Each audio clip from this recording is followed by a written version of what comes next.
예, 오늘 함께 나눌 말씀의 제목은 복음을 믿으라 하는 제목으로 두 번째 말씀을 나누도록 하겠습니다. 이제 거의 아마 외우시는 말씀이라고 생각이 드는데 우리 마가복음 1장 14절에서 15절까지 말씀을 같이 한 목소리로 봉독하시겠습니다. 요한이 잡힌 후 예수께서 갈릴리에 오셔서 하나님의 복음을 전파하여 이르시되 때가 찼고 하나님의 나라가 가까이 왔으니 회개하고 복음을 믿으라 하시더라. 아멘. 이제 이 말씀 거의 외우시겠죠? 한 번 더 해볼까요? 우리 첫 번째가 뭐라고요? 때가 찼다. 두 번째, 하나님의 나라가 가까이 왔다. 세 번째, 회개하여라. 네 번째, 복음을 믿어라. 아멘. 누군가가 예수님의 그 가르침과 사역에 대해서 요약해 달라고 하시면, 혹은 또 누군가가 복음을 나한테 좀 간단하게 설명해 달라고 얘기하시면 이 네 가지를 기억하셔서 같이 얘기해 주시면 될 것 같습니다. 오늘 이제 그 중에 마지막으로 또 복음을 믿으라를 몇 번 또 나누게 될 것 같은데요. 제가 청년회 때에 읽었던 설교집에 비유가 하나 있었습니다. 그 비유가 좀 강하게 남아 있어서 지금도 생각이 나는데 참기름에 대한 비유였어요. 무슨 얘기인가 하면 시골에서 참깨 농사를 지으시고 그 참깨를 곱게 짜서 정말 맛있는, 정말 이 순수한 참기름을 제조하시던 농부 부부가 있었는데 어느 날 서울에 올라왔다가 아주 유명한 참기름집에 가서 참기름을 맛을 봤는데 열받은 거죠. 아니 이딴 걸 참기름이라고 팔다니. 근데 너무 유명해서 막 사람들이 줄 서갖고 사가는데 맛있다고. 근데 본인이 딱 맛봤다. 이거는 제대로 된 참기름이 아니야. 참깨의 질도 떨어지고 이게 짜는 방법도 좀 잘못됐고 내가 제대로 된 참기름을 보여주리라 하고 서울에 올라와서 이제 참기름집을 차렸다고 합니다. 가게를 차렸어요. 어떻게 됐을까요? 잘 됐으면 좋겠는데 망했다는 거죠. 왜 망했냐? 소문이 났습니다. 그 참기름집 맛이 이상하다고. 그 참기름집 맛이 좀 이상해. 참기름 같지 않아. 근데 그 비유를 갖고 오셨던 느낌 아시죠? 그러니까 너무 본질적인 부분들, 이게 진짜인데 어느 때부터인가 이 진짜가 아닌 좀 비스무리하게 비슷하지만 가짜인 것들을 사람들이 표준으로 삼기 시작하고 어느새 그것들이 진짜다, 그것이 원조다, 이것이 맞다라는 것으로 변해버린 그런 어떤 세태에 대해서 비유하는 그런 내용이었습니다. 익숙해진 거죠. 변질되어져 버린, 혹은 입맛에 맞게 조금 바뀌고 우리 입맛에 맞게 조금 수정한 그 무엇인가가 있는데 거기에 너무 익숙해져 있으니까 이제 그것이 진짜라고 생각하는 겁니다. 그리고 정말 진짜가 왔을 땐 어떡하나요? 이거 진짜가 아니야. 맛이 다른데 이거 좀 이상한데? 라고 생각해버리는 그런 때인 거죠. 그러니까 그것을 가지고 우리 사실 복음이나 믿음이나 우리 교회 안에서 많은 것들을 얘기할 수 있을 것 같습니다. 물론 그 복음의 핵심과 믿음의 핵심에 대한 것들을 시대에 따라서 조금씩 이해하기 쉽도록 그 문화와 그 사람들이 알아들을 수 있게 조금씩 바꾸는 것들을 너무나도 소중하고 귀중한 일이긴 하지만 그러다가 자칫 잘못하면 그 본질을 잃어버릴 수 있다는 위험성을 지적하는 그런 비유이죠. 복음에 대해서도 지난주에 나눌 때 좀 이런 부분들을 얘기했던 것 같습니다. 복음에 대해서 수많은 이야기들을 하고 있는데 그렇지만 우리가 지난주에 나눴던 것은 이 복음의 귀결이 결국 무엇이라고요? 예수 그리스도 그 자체, 예수님의 가르침, 예수님의 삶, 또 예수님께서 이 땅에 오셔서 십자가에 못 박혀 돌아가심으로 우리 죄를 대속하시고 우리의 죄를 사하시고 하나님의 자녀로 삼으신, 그리고 부활하셔서 우리 구세주가 되신 그 모든 예수 그리스도 그 자체가 이 복음의 핵심적인 내용이라고 지난주에 얘기를 좀 했었습니다. 그런데 아까 제가 말씀드린 것처럼 이 변질된 참기름을 우리가 진짜 참기름이라 믿고 사는 그런 사람들처럼 우리가 교회 안에서 나눠지는 여러 이야기들이 사실 이렇게 우리가 인식하고 있는 것들이 몇 가지가 있는 것 같습니다. 당장 제가 3개월 정도 같이 나누고 있는 주제들, 천국, 하나님의 나라, 혹은 복음, 또 믿음, 이런 것들에 대해서 우리가 너무도 익숙하게 잘 사용하고 교회에서도 너무 잘 쓰고 설교 때마다 등장하는 말들이지만 이런 말들이 어느 때부터인가 우리가 편한 대로 우리가 생각하는 건대로 조금씩 바뀌어져 있는 것은 아닌지 한 번쯤 고민해 볼 필요가 있는 것 같아요. 저는 그 중에 대해서도 이 믿음에 대해서 믿음이 가장 그런 부분들을 대표하는 것이라고 생각을 합니다. 지난주에 복음에 대해서 나눌 때 복음에 대해서 여러 가지 얘기, 사람들마다 다른 복음들 조금씩 그 파편적인 걸 얘기하지만 그래도 복음은요, 복음에 대해서 이야기할 때 틀린 얘기들 하지 않아요. 사실 여기에 조금만 벗어나면 이단이 되어버리는 것도 있고, 그 내용이 파편적이고 일부적인 내용을 담고 있다 하더라도 사실 복음에 대해서 이야기하면 맞는 이야기입니다. 근데 그런 것들 총체적으로 이해하지 않을 뿐이지 그 각자가 나타내는 것은 그럴만하다라고 생각할 수 있을 겁니다. 그런데요, 믿음이라는 말은 이런 부분을 더 훨씬 더 넘어서 있고요.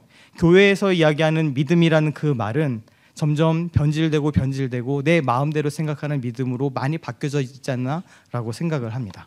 설교에서도 믿음을 이야기하고 살면서도 믿음을 얘기하고 성도끼리 교제하면서도 제일 많이 등장하는 말은 믿음일 텐데, 우리가 사용하는 믿음의 그 뜻도 서로 다르게 사용할 뿐더러 잘못된 인식이나 또는 변질되어 있는 의미로 우리가 받아들이고 있는 것은 아닌지 생각해 볼 필요가 있는 것 같아요.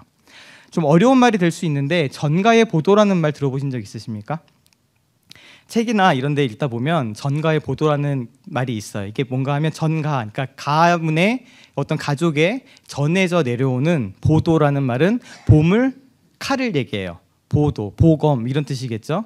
그러니까 대대로 가문에 내려오는 어떤 게 보물 혹은 보화 아니면 보물과 같은 칼 뭐 이런 뜻을 말 그대로 이야기를 하는데, 이게 언제 쓰여지나 하면 아무데나 막 휘두를 수 있는 좀 이렇게 치트키 같은 거를 먼저 처음에는 의미합니다. 예를 들어 제가 이 교회에 인사권도 갖고 있고 뭐 재정권도 다 제가 갖고 있다고 생각해서 이거를 힘으로 쓴다고 하면은 사람들이 저를 보고 그거를 전가의 보도처럼 휘두르네라고 얘기를 해요. 그러니까 어디 가서 가지고 있는 권력이라던가 어떤 해결책이라던가 이런 걸 써서 모든 것에 대한 해결책으로 막 이렇게 휘두르는 그런 것들을 쟤는 전가의 보도처럼 휘두른다라는 얘기를 썼는데, 현대에 있어서는 이 이야기가 조금 더 바뀌어서 이제 어떤 말로 쓰이게 되나 하면은 아무 때나 막 갖다 붙이는 핑계. 무슨 말인지 아시겠나요? 아무 때나 막 갖다 붙이는, 아주 편리하게 갖다 붙일 수 있는 그런 것으로 변질돼 버렸습니다. 그러니까 뻔하고 상투적인 논리들을 이야기를 해요. 뻔하고 아무 때나 막 갖다 붙여서 막 아무 때나 써버리는 그런 말들. 그런데 저는 이 믿음이란 말이 우리 교회 가운데서, 신앙 가운데서 이 전가의 보도처럼 쓰여지는 말이라고 생각을 합니다. 아무 때나 갖다 붙이는 말이 되어버렸어요. 그냥 모든 문제를 간단하게 해결해 버리는 걸로 믿음으로 치환해서 얘기를 해버리는 거죠. 뭐가 잘 안 되면 뭐 때문에 그래요? 믿음이 부족해서, 믿음이 깔아져서, 뭐 기도하는데 안 되고 기도 제목이 안 이루어졌으면 믿음이 그냥 부족한 거죠.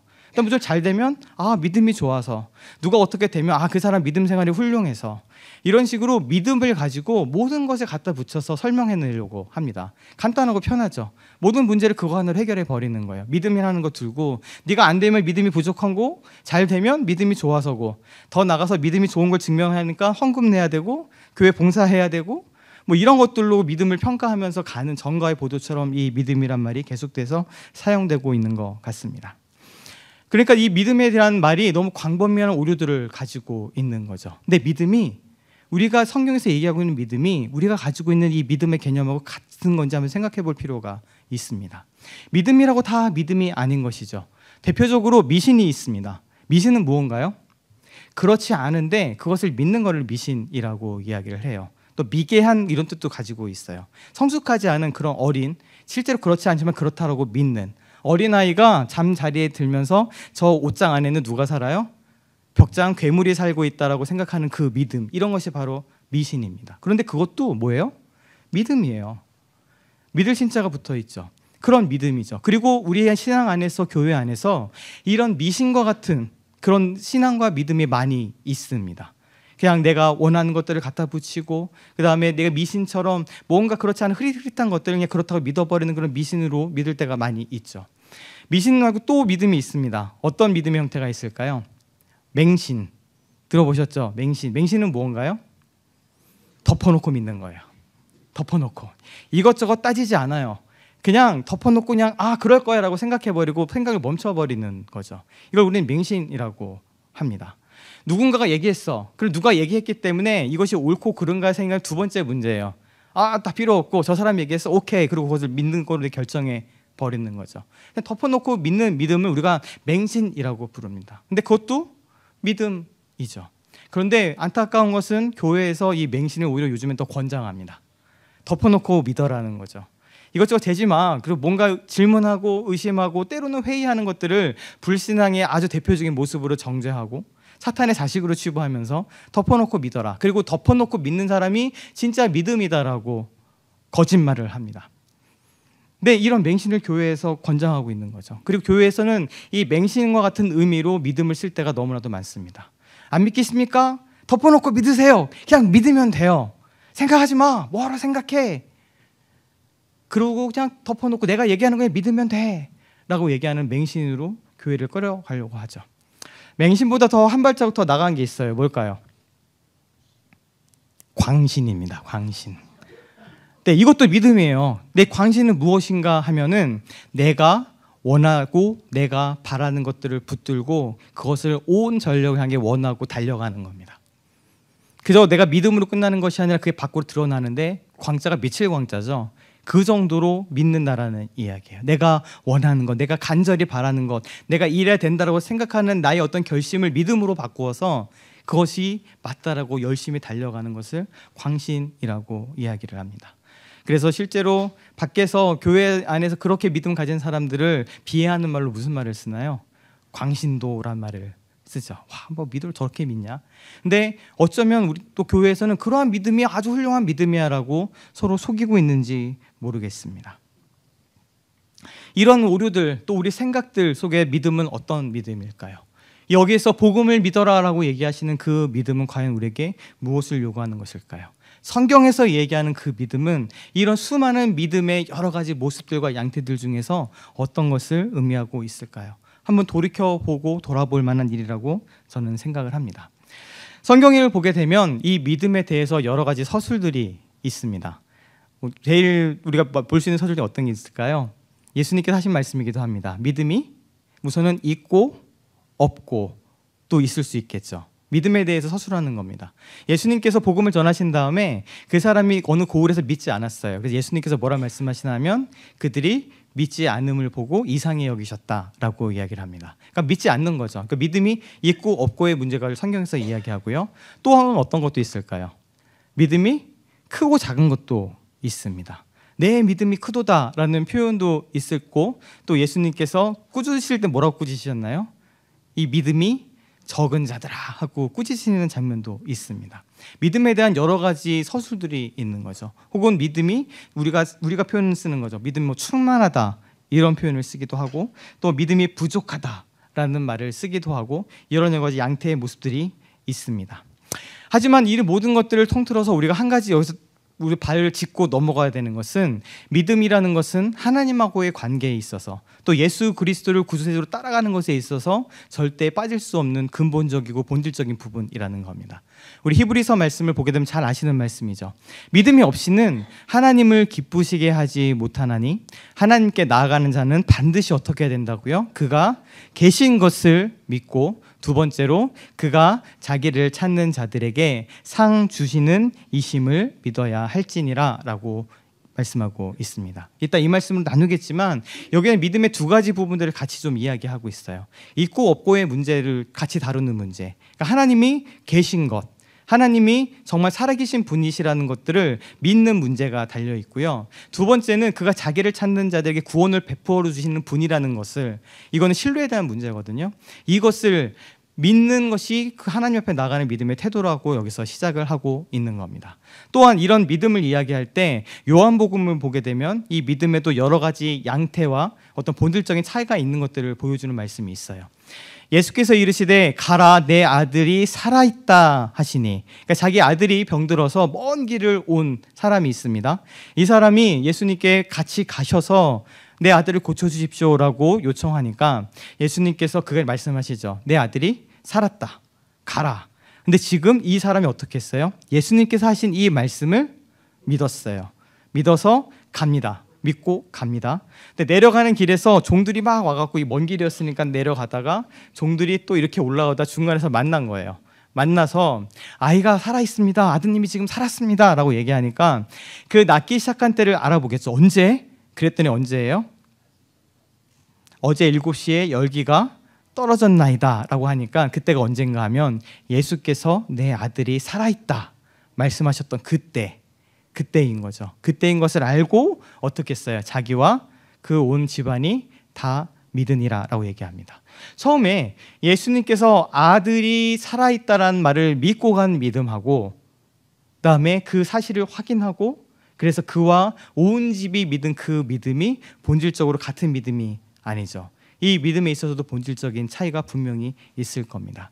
이처럼 믿음은 여러 가지 양태로 혹은 여러 가지 본질적인 그릇으로 다 여러 가지가 있을 수 있어요. 정양적인 평가도 첫 번째, 믿음은 있고 없다도 평가할 수 있고요. 두 번째로 정량적으로 사실 성경에 있는 것처럼 크다, 작다 혹은 많다, 적다로도 표현할 수 있고요. 그다음에 정성적인 평가도 가능합니다. 그러니까 그 본질이 무엇이냐라는 거죠. 어떠한 정도로 어떠한 마음으로 그 믿음을 가지고 있느냐, 이런 여러 가지 면으로 이 부분들을 나눌 수 있습니다.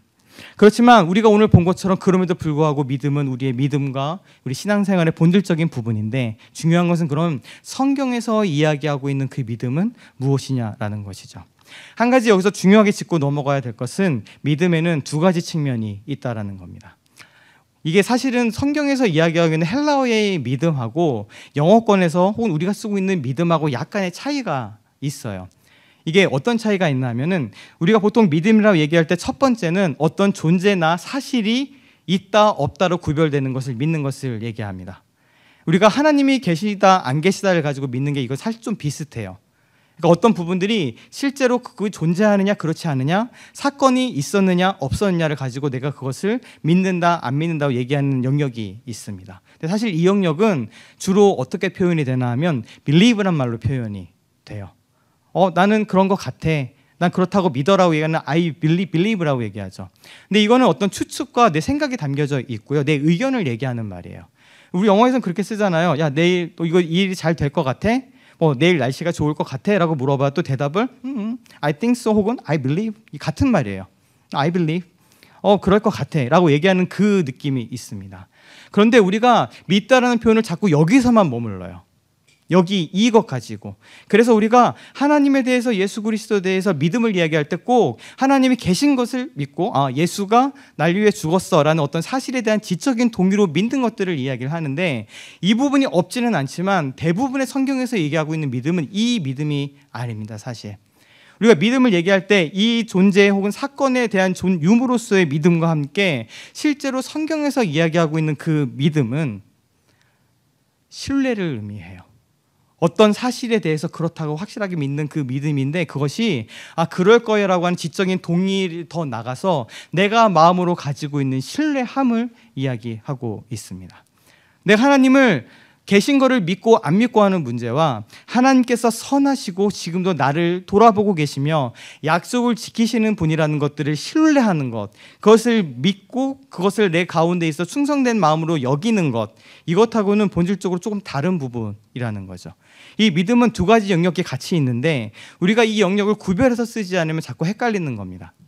세상에서 우리에게 얘기하는 그 믿음을 얘기할 때, 또 우리가 서로 나누는 믿음을 이야기를 할 때, 하나님을 믿는 믿음과 예수 그리스도를 믿는 믿음을 얘기할 때 이 믿음의 다층적인 부분들을 같이 포함해서 섞여버리니까 마치 우리가 믿음을 그냥 지적인 동의만 하면 되는 것으로 착각하는 경우가 많이 있다는 것이죠. 믿음은 하나님이 하신 일을 믿는 거예요. 내가 믿고 싶은 것을 믿는 것이 아니고요. 교회에서 얘기할 때 믿음의 가장 하급적인 부분이 무엇인가 하면, 내가 무언가를 원하는 간절함을 믿음으로 포장하는 겁니다. 내가 일이 잘 됐으면 좋겠고, 내가 병이 나았으면 좋겠고, 내 자식이 잘 됐으면 좋겠고, 내 사업체가 잘 됐으면 좋겠다는 간절한 바람이 있다고 했을 때 그 바람의 정도를 믿음으로 포장하는 거죠. 무언가 이렇게 일이 됐으면 좋겠어 라고 얘기하는 그 내가 원하는 것들을 간절히 움켜쥐는 것을 믿음이라고 잘못 포장할 때가 많이 있습니다. 근데 우리가 여기 성경에서 얘기하고 있는 믿음이 그런 믿음이 아니라는 것이죠. 우리가 무언가를 믿고 뭔가 신뢰한다는 말은 어떤 의미를 갖고 있나요? 그냥 그저 그럴 거야 라고 지적으로 동의하는 것이 아니라, 그것을 위해서 내 마음과 내 생각과 혹은 내 무언가 삶을 던질 만한 것으로 나타나는 겁니다. 제가 내 아내를 믿는다고 얘기할 때, 제가 또 내가 사랑하는 친구를 믿는다고 얘기할 때, 그리고 내가 여기 계신 성도님 한 분을 놓고 내가 그 장로님을, 권사님을, 집사님을 내가 믿어라고 얘기할 때 그 믿음은 다른 의미인 것이죠. 근데 성경에서 얘기하고 있는 이 히브리서 피스티오, 이 단어는 그 부분을 이야기를 하고 있어요. 그저 빌리브, 지적인 동의가 아니라 전 힘을 다해서 그것을 신뢰하고 믿는 믿음 그 자체를 얘기하고 있습니다. 내가 인정하고 동의하는 그 믿음을 지적으로 동의하는 것이 아니라 정말 그것 가운데 일하시는 신뢰하는 말을 얘기하고 있는 것이죠. 성경은요, 하나님께서 계시고 안 계신 것들을 변증하는 책이 아닙니다. 사람들은 그것을 먼저 착각하고 있어요. 성경은 하나님의 존재를 인정하지 않고 예수 그리스도를 믿지 않는 사람들에게 설득하고 변증해서 그렇다고 지적으로 동의시키려고 만든 책이 아니에요. 기본적으로 성경은요, 우리가 이해할 수 없는, 때로는 우리가 정말 은혜라고 고백할 수밖에 없는 그 믿음의 고개를 넘어가서 믿음의 발걸음을 내딛게 되었을 때 그 뒤에 하나님께서 어떠한 분이신지 우리의 믿음을 계속해서 자라나고 우리의 신뢰를 더 깊이 쌓게 하는, 그것을 도와주는 내용들입니다. 우리 로마서 말씀을 보면 잘 아시는 말씀입니다. 그러므로 믿음은 들음에서 나며 들음은 그리스도의 말씀으로 말미암았느니라 라고 이야기하죠. 근데 이야기를 할 때 우리가 알고 있는 말들을 대입을 합니다. 그러니까 우리가 아는 믿음을 제일 먼저 뭐를 대입을 해요? 예수가 혹은 하나님이 계시다라는 그 믿음을 먼저 이야기하려고 해요. 그냥 우리가 구원을 받게 되는 어떤 그런 믿음을 이야기를 합니다.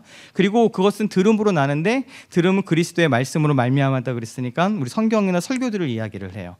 2차적인 얘기로 그 이야기 틀리지 않고 맞는 이야기인데 1차적으로 다가가는 건 여기 있는 그 말씀은 말 그대로 말이란 뜻이에요. 그냥 말.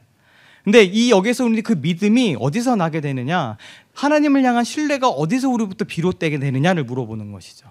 사도 바울이 이야기할 때 이 믿음은 그것 믿음을 이야기하고 있는 거예요. 우리가 결국 신앙생활을 출발하게 되었을 때에 하나님 가운데에서 우리가 자라나게 되는 그 신뢰가 깊어지는 것, 이것은 우리의 시간도 필요할 뿐더러 하나님하고 인격적인 관계가 계속해서 있어야지만 가능한 부분입니다. 근데 그 믿음이 어디서 나느냐? 그리스도의 말, 예수 그리스도의 가르침, 예수 그리스도가 하셨던 그 말을 들음을 통해서 난다라고 이야기하는 거예요. 저절로 생겨나는 것이 아니라 예수 그리스도가 하셨던 하나님 나라에 대한 말씀들, 그의 가르침의 사역들, 그 우리가 복음서를 통해 보게 되는 그 예수 그리스도의 말을 들음을 통해 깨닫게 되고, 하나님을 향한 신뢰와 믿음이 조금 더 나아가고 깊어지는 것이다 라고 이야기를 하고 있는 것이죠. 결국 성경 전체에서 이야기하고 있는 그 믿음은 내가 믿는 것을, 또 내가 그냥 지적인 동의하는 것들을 믿는 그것으로 머물러 있는 것이 아니라요, 하나님께서 어떠한 분이신지, 하나님께서 어떠한 약속을 하셨는지, 하나님께서 어떠한 일을 하셨는지를 내 전인격적인 것으로 받아들이는 거예요. 그것에 대한 반응입니다. 그저 지적으로 예스 동의하는 것을 믿음이라고 얘기하지 않고 성경이 얘기하는 그 믿음의 본질적인 부분들은 앞에 우리가 얘기했던 그 지적인 동의를 같이 포함해서 결국엔 내가 누군가를 신뢰한다는 이야기는 내가 인격적으로 이것들을 받아들인다는 이야기거든요. 반응이거든요. 그것처럼 지적인 동의로 예스로 칼짝 끝나는 것이 아니라 내 전인격적인 것으로 하나님께서 하신 일들을 받아들이는 거예요. 그렇기 때문에 믿음의 출발점은 사실 나로부터 시작할 수가 없어요. 나로부터 시작하는 것이 아니라 하나님 하신 일들이 있고, 하나님께서 놀라운 일들을 지금까지 행하셨던 성품과 일들이 있고, 이것들이 주어져 있을 때 그 행하신 일과 약속과 말씀들을 내가 받아들이고 전격적으로 반응하고 그것을 내가 신뢰하고 그 신뢰가 자라나는 이 모든 것들을 우리가 믿음이라고 부르는 것입니다. 그렇기 때문에 믿음은 인격적인 반응이에요.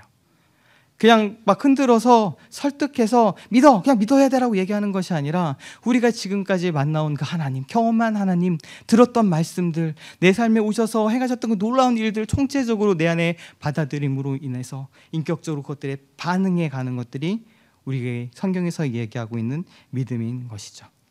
결국 우리가 이 본문 말씀에서 보는 마가복음 1장 14절 15절에서 복음을 믿어라라고 이야기하고 있는 핵심은요, 14절에 뭐라고 말씀하시나요? 예수께서 갈릴리에 오셔서 하나님의 복음을 전파하시죠.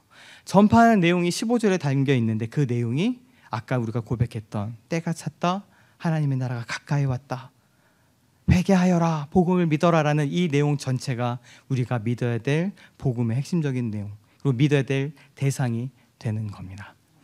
믿음에는요, 대상이 있어요. 성경에는 그 믿음의 대상이 있다라고 이야기를 합니다.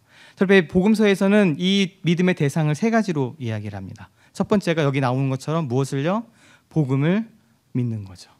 내가 원하는 그것이 아니고 내가 계산을 내고 내가 이랬으면 좋겠다는 이상적인 걸 세워놓고 믿는 것이 아니라 예수님께서 설명하신 복음을 믿는 거예요. 두 번째로 무엇이 있을까요? 예수님께서 뭐라 말씀하셨나요?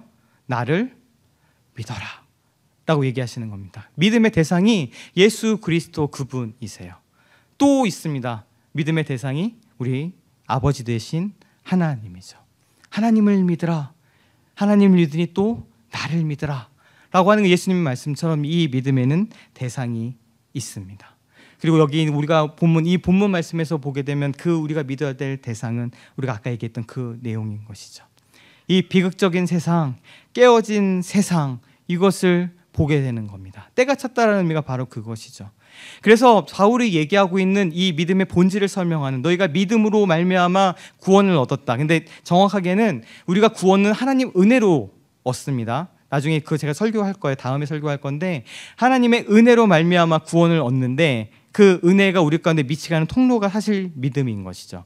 근데 이렇게 우리를 구원하게 하는 그 믿음이 본질이 무엇인지를 쭉 설명을 할 때 절대 빠지지 않는 것이 무엇인가 하면 원래 우리가 누구였는가요?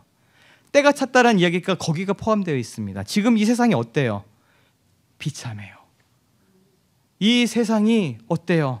끔찍해요.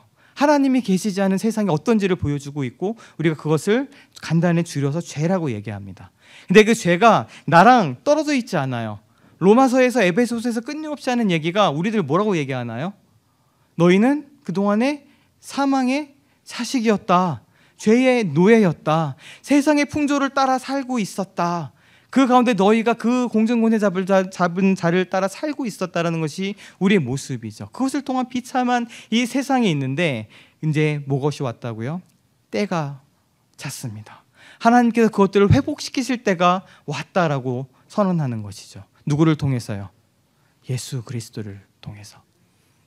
그래서 그 예수님을 통해서 하나님께서 다스리시고 회복하는 그 나라와 때가 이제 시작되었고 이제 완성될 것이다라는 것을 우리에게 보여주고 알고 있습니다. 그리고 결국에 그 끝이 무엇으로 모여지나요? 복음 대신 예수 그리스도로 모아져서 우리가 그 분으로 말미암아 우리의 죄가 해결이 되고 그분으로 말미암아 우리가 새롭게 태어나서 하나님의 자녀가 되고 그분으로 말미암아 우리가 하나님 나라 백성이 되어서 또 그 나라의 시민이 되어서 살아갈 수 있다라고, 평범하기 짝이 없는 우리가, 능력이 막 출중하고 훌륭한 사람도 아닌 우리가, 아까 얘기한 것처럼 사실 본질적으로는 진노의 자식이요 사망의 노예가 될 수밖에 없는 우리들을 그 나라에 살게 하셨다라고 얘기하시는 그 놀라운 소식, 그 예수 그리스도를 향한 복음이 우리가 믿어야 될 대상이라고 얘기하는 것이고, 이것은 그저 지적인 동의로 끝나는 것이 아니라 이 하나님께서 하신 일들을 우리가 인격적으로 받아들이는 거예요. 지적으로 동의하고 그럴 것 같아, 안 믿어지지만 이렇게 좀 해볼까라고 얘기하는 그 우리들의 의지로 출발하는 것이 아니라 이미 하나님께서 약속하시고 행하시고 우리 가운데 행하고 계시는 이 모든 일들, 그리고 그것들이 결국 예수 그리스도를 말미암아 그것들이 이루어졌다는 것을 우리가 전인격적인 것으로 받아들이는 것, 이것이 바로 성경에서 얘기하고 있는 믿음입니다. 그래서 믿음은 응답이에요. 내가 뭔가 지원해서 가는 것이 아니라 하나님께서 하신 일들을 내가 그렇습니다 라고 전인격적으로 받아들이고 그 가운데 나가는 응답인 것이죠. 믿음은 어떤 효험이 있는 것이 아니라 그것이 우리를 어떻게 하게 되나요? 이것이 우리 얘기하고 있는 회개케 하는 힘이고요, 그 나라로 돌아서게 하는 힘이고요, 그 나라로 돌아서게 되었을 때 이것으로 내가 하나님께서 하신 일들을 받아들이면 말미암아 실제로 하나님이 하신 일 가운데 들어가게 되는 것, 이것이 바로 성경이 얘기하고 있는 믿음의 본질입니다. 그렇지만 우리가 이 믿음에 대해서 이야기를 할 때 놓치지 말아야 될 것은 우리가 믿음 가운데 들어가게 되는 첫 번째 발걸음입니다. 우리가 고백하듯이 이 하나님을 향한, 예수 그리스도를 향한 복음에서 이야기하고 있는 그 믿음으로 걸어가게 될 때에는 우리가 가지고 있는 힘만으로는 되지 않습니다. 우리가 알고 고백한다고 얘기하지만 우리의 우리의 지적인 모든 것들, 또 우리가 고백하는 이 신앙의 모든 것들을 가만히 되돌아보면 그렇게 고백하게 하시는 것이 누구이신가요? 예수 그리스도, 그리고 하나님 아버지의 놀라우신 은혜입니다. 그것이 없이는, 우리가 그리스도의 영이 없이는, 성령님이 없이는 예수를 주로 고백할 수 없다는 말처럼 우리가 그 은혜가 있지 않으면 사실 이 믿음 가운데 들어갈 수 없습니다. 그렇지만 이것을 우리가 인정한 그 다음은요, 우리 안에 결단과 우리 안에 확고한 붙드심이 필요합니다. 왜냐하면 하나님께서 우리에게 요구하시는 반응이기 때문에 그래요. 그 믿음 우리에게 주시지만 그 이후에 그리스도를 따라가고 하나님께서 말씀하신 복음을 믿고 나아가는 그 삶에는 우리의 인격적인 응답과 우리의 결단들이 필요한 부분들이 있습니다. 분명히 성경에서 얘기하고 있는 부분은 그 믿음을 우리 가운데 계속해서 요구하는 것이에요. 우리가 그리스도를 향한, 하나님을 향한 이 존재론적인 것의 믿음은 그 은혜로 말미암아 출발하지만 그 이후에 하나님하고의 관계로 엮여지는 인격적인 마음과 신뢰는 하나님은 끊임없이 그것을 보여주고 계시거든요. 끊임없이 일하시고 계시거든요. 그 다음에는 우리가 믿음을 가지고 결단하고 붙드는 일들이 같이 있어야 돼요. 그래서 사도 바울이 얘기할 때 너희가 믿음을 가지라라고 얘기하는 것, 예수님께서도 너희가 믿음을 가지라고 얘기하는 부분이 그 부분을 이야기하는 겁니다. 믿음이 온전히 나의 일일 수는 없어요. 불가능해요. 나의 힘으로 뭐 안 되는 거 알고 계시잖아요. 저도 마찬가지거든요. 하나님의 은혜로 말미암아 시작되는 믿음이 하나님의 도우심이 필요하지만 그 하나님의 도우심과 같이 이 믿음이라는 영역이 같이 걸어가기 위해서는 우리가 하나님께서 하신 일들과 하나님께 하신 약속에 대한 우리 안에 있어 응답과 결단이 계속해서 같이 걸어가야 하는 것입니다. 총체적인 것이죠. 그저 전가의 보도처럼 아까 얘기한 것처럼 함부로 재단하고 끌어가는 것이 아니라 이 믿음을 얘기할 때 성경에서 이해하고 있는 믿음은 하나님께서 하시는 그 놀라운 은혜의 일과 또 우리가 그 가운데 은혜로 말미암아 하게 되는 반응들이 합쳐져서 계속해서 매일마다 이루어져가는 하나님을 향한 신뢰의 깊어짐을 이야기하고 있습니다. 다 지나가고요. 고린도후서 5장 7절은 그래서 우리의 본질을 이야기를 합니다. 5장 7절에 이는 우리가 믿음으로 행하고 보는 것으로 행하지 아니함이로다. 근데 이 말을 하면은 뭔가 이렇게 행한다는 것이 들어가니까 뭔가 하는 것처럼 느껴져서 잘 다가오지 않는데 세 번역으로 읽으면 탁 다가옵니다. 우리가 살아가는 그 본바탕이 무엇인지를 얘기하고 있어요. 우리는 무엇으로 살아갑니까? 믿음으로 살아갑니다. 보는 것으로 살아가는 사람들이 아니에요. 보는 것으로 보이는 것을 보고 살아가는 것이 아니라 하나님의 하신 일들을 또 하나님께서 행하신 일들, 하나님의 성품들을 우리가 다 배워왔고 보았기 때문에 그렇게 만들어진 그 믿음이 우리를 살아가게 합니다. 그런데요, 이 믿음은 결국에 하나님의 도우심이 필요한 것으로 좀 결론을 내리고 싶습니다. 이 마가복음에 등장하는 이야기 제가 전에 설교한 적이 있을 텐데 그 아들이 귀신 들렸습니다. 간질에 지금 걸려 있습니다. 그리고 이 아들을 데리고 온 아버지가 예수 그리스도 앞에 이 아들을 고쳐달라고 부탁하는 장면입니다. 그런데 22절에 뭐라고 얘기해요? 무엇을 하실 수 있거든 우리를 불쌍히 여기사 도와주십시오라고 예수께 간청하고 있습니다. 그런데 이 뒤에 보시면 이 사람의 믿음이 없는 상황이고 믿음이 부족한 상황임을 알 수는 있는데 여기서 볼 수 있어요. 이 아버지가 아들의 병이 고쳐지는 것, 귀신이 쫓겨나고 간질병이 고쳐지는 것을 얼마나 간절히 원했겠어요. 그 무엇보다도 바꾸지 않을 만큼 간절한 마음으로 있었을 거예요. 근데 그것이 믿음이 아님을 보여주고 있는 거예요. 그것이 믿음이 아니고 예수님께서 말씀하십니다. 할 수 있거든이 무슨 말이냐? 믿는 자에게는 능치 못할 일이 없다라고 말씀하신 다음에 그 사람의 반응입니다. 그 아버지가 소리를 질러 이르되 내가 믿나이다. 그리고 뭐라 얘기하나요? 나의 믿음 없는 것을 도와주소서 하더라. 우리가 성경에서 이야기하고 있는 그 믿음은 이 도우심이 필요합니다. 아까 제가 원하는 것의 바람이 믿음이 아니라고 말씀드렸죠. 오늘 교회를 놓고 한번 그 얘기를 드리고 싶습니다. 마음이 가난한 사람들의 교회가 하나님 앞에 든든히 서나가는 것, 정말 좋은 교회가 되는 것, 저의 간절한 바람이겠죠. 근데 이 바람이 믿음이 아니라는 거예요. 저의 바람일 뿐입니다. 내가 원하는 그 무엇인가를 붙드는 것이 믿음이 아니에요. 그런데 저는 이 교회를 가지고 하나님 앞에 나아갈 때마다 하나님을 믿습니다. 어떤 하나님을 믿느냐? 이 교회를 하나님께서 선하게 이끄시고 계신다는 것을 믿습니다. 하나님께서 결국 마음이 가난한 자들의 교회를 통해 주님의 일을 행하시고 약속을 이루시고 그 선하심으로 여기 있는 한 분 한 분을 그리스도와 같이 그리스도의 장성한 분량까지 자라게 하실 것이라고 저는 믿습니다. 그런데요, 저는 이 믿음이 또 부족한 사람입니다. 그리고 매일마다 이 믿음의 부족함을 하나님 앞에 서서 고백하기도 합니다. 너의 간절한 원함은 바뀌지 않아요. 이건 절대 흔들리지 않아요. 이 교회 망해버렸으면 좋겠네, 그렇게 생각하지 않아요. 저는 그 믿음을 가지고 붙들고 나아가고 간절하게 원하는데, 그런데 하나님께서 저에게 원하시는 믿음은 너의 원함을 얘기하는 것이 아니라 이 교회를 하나님께서 선하게 이끌어 가실 것이라는 것을 믿는 그 신뢰를 이야기하는 것이죠. 그런데요, 저는 사람이기 때문에 이 믿음이 때로는 흔들립니다. 하나님께 그동안 하신 일들을 보았기 때문에 그 믿음이 저한테 자리 잡고 있고 그 믿음을 가지고 고백하지만, 어떤 때로는 나의 연약함이 있기 때문에 기도할 때에 그 믿음이 부족함을 경험합니다. 그런데 저는 그 지점에서 또 기도합니다. 이것을 가지고 기도합니다. 주님, 저의 믿음 없음을 도와주십시오. 이 믿음 없음을 도와주십시오. 이것이 성경이 얘기하고 있는 믿음이죠. 하나님께서 하신 일들에 대한 인격적인 반응이고 그분을 향한 신뢰를 믿음으로 얘기하지만, 그래서 어떤 설교자들은, 어떤 책에서는, 어떤 변증가들은 그런 얘기를 하는데 저는 받아들일 만한 이해라고 생각합니다. 성경을 읽다가 믿음 혹은 믿다라는 이야기를 읽어서 잘 이해가 되지 않으면 거의 대부분의 경우 그것을 신뢰라는 말로 바꿔서 읽으면 그 의미가 거의 맞습니다. 그러니까 이미 예수 그리스도 하나님에 대한 믿음을 넘어와서 하나님을 향한 신뢰가 어떻게 되는지를 얘기하는 것이 바로 성경이기 때문에 그래요. 근데 그것을 믿는 우리의 믿음은 때로는 부족합니다. 때로는 연약합니다. 그런데 그것마저도 우리 하나님께서는 도우십니다. 여기 있는 이 아이의 아버지가 내가 믿습니다라고 고백하지만 같이 우리들이 외치는 그 고백은 나의 믿음 없음을, 나의 이 믿음 없는 것을 도와주소서라는 고백을 같이 하게 됩니다. 그리고 하나님께서 그 기도를 들으시고 다시금 이 믿음을 우리에게 허락하실 줄 저는 믿습니다.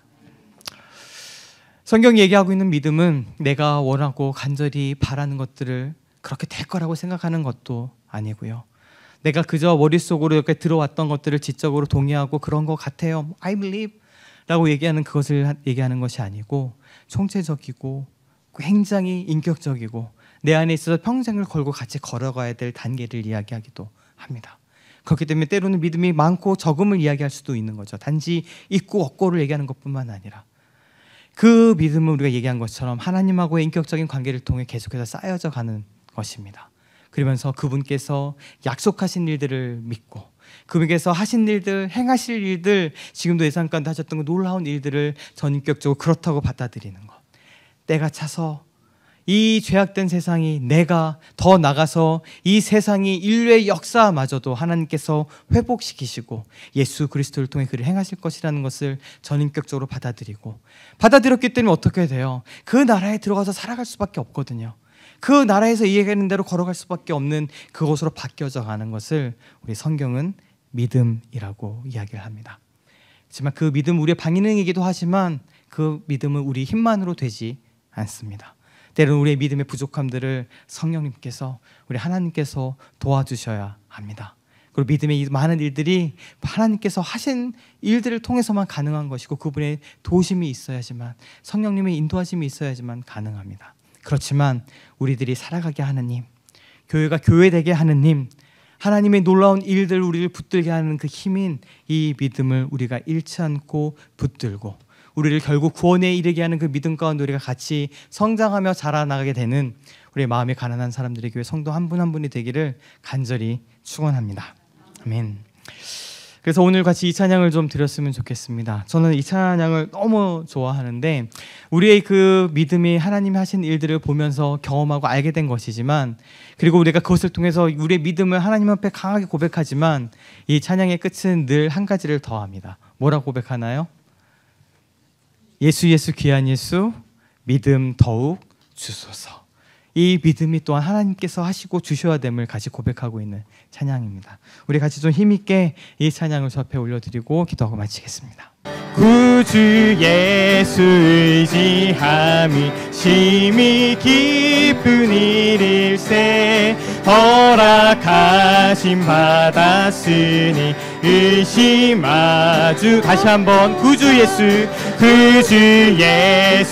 의지함이 심히 기쁜 일일세, 허락하심 받았으니 의심 아주 없도다.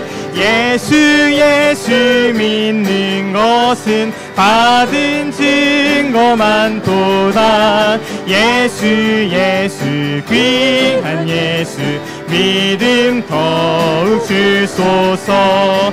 예수 예수 믿는 것은 받은 증거 많도다.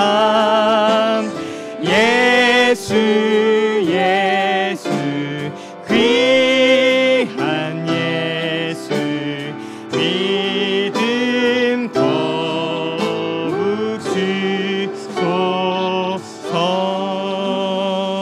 주소서. 지금은 우리 구주 예수 그리스도의 크신 은혜와 아버지 하나님의 변함없으시고 영원하신 그 놀라우신 사랑하심과 성령님의 동행하시며 내주하시며 하나님의 귀한 진리를 깨닫게 하시고 때로 넘어졌을 때 일어나게 하시는 능력의 역사하심이